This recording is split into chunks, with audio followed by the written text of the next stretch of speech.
Bem, pessoal, aqui é seu monitor de radiologia novamente, Henrique Bedak, e na videoaula de hoje nós vamos falar um pouco sobre a radiografia de tórax normal. Esse é um conjunto de videoaulas que vai falar sobre vários pontos importantes sobre a radiografia de tórax normal. Então vamos abrir esse livro do conhecimento para aprendermos um pouco sobre o que é normal dentro de um tórax visto pela radiografia.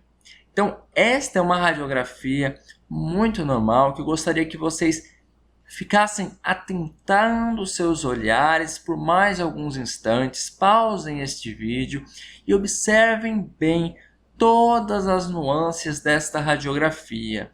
Observe da esquerda para a direita, de cima para baixo, cada uma das estruturas.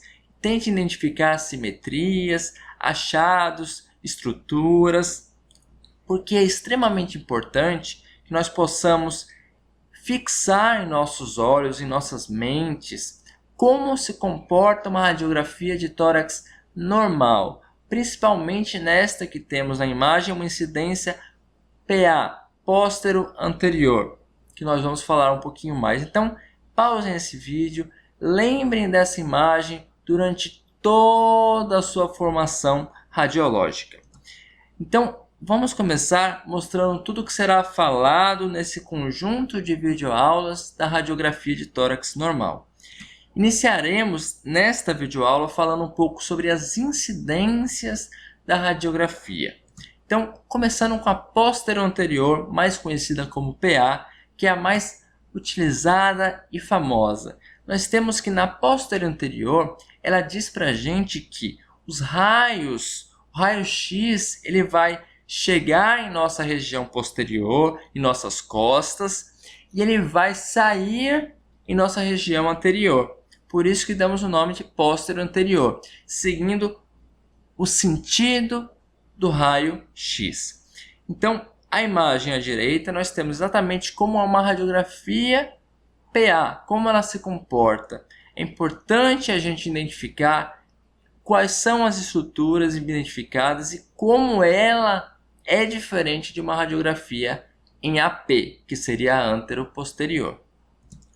Então, a anteroposterior, ela também é usada, mas é menos usada. Ela tem algumas utilizações mais específicas, como, por exemplo, pacientes acamados que não conseguem se levantar para realizar o póstero anterior. Por exemplo, também pacientes que estão em leito de UTI, pacientes que estão em coma.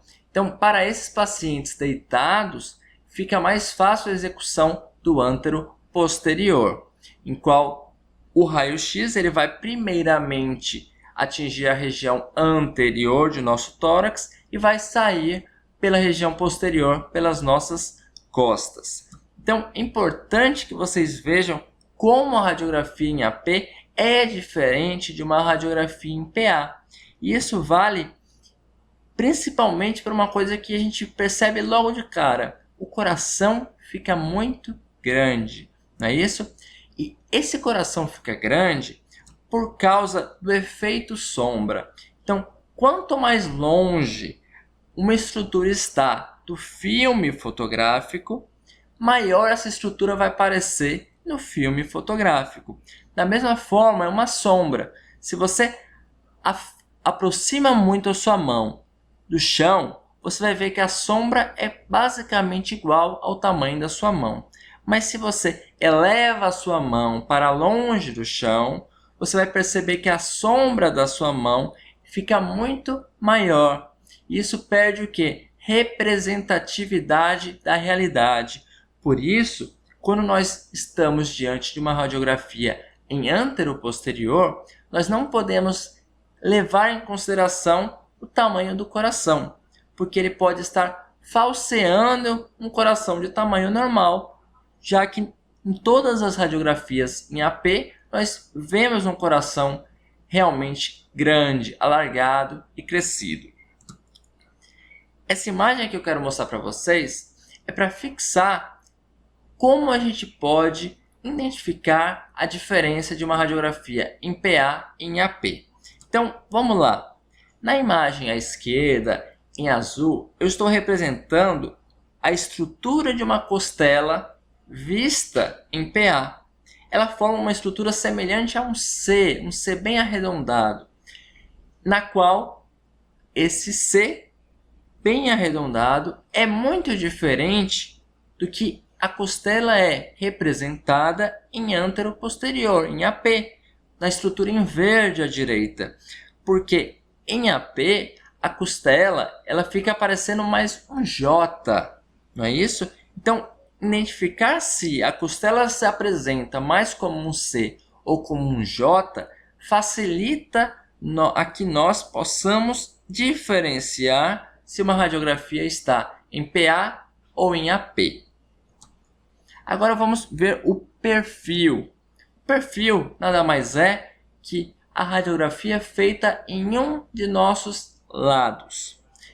Então nós vemos a região lateral. Isso vai nos ajudar a identificar algumas estruturas num conceito mais tridimensional quando a gente associa o AP com o perfil. Por fim, das incidências mais comuns, existem diversas incidências, mas as mais comuns são essas 4. Nós temos o Laurel. O Laurel ele é basicamente utilizado quando nós desejamos o diagnóstico de um possível derrame pleural. Então nós colocamos o nosso paciente deitado lateralmente para que um líquido, se houver, ele possa ficar na região lateral.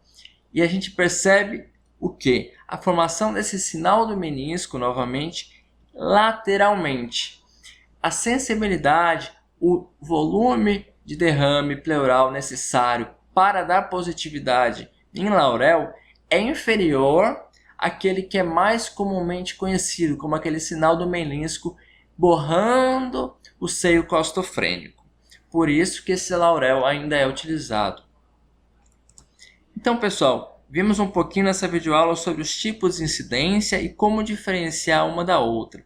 Na próxima videoaula, nós vamos perceber e identificar se uma radiografia foi ou não foi bem executada. Obrigado e até o próximo vídeo.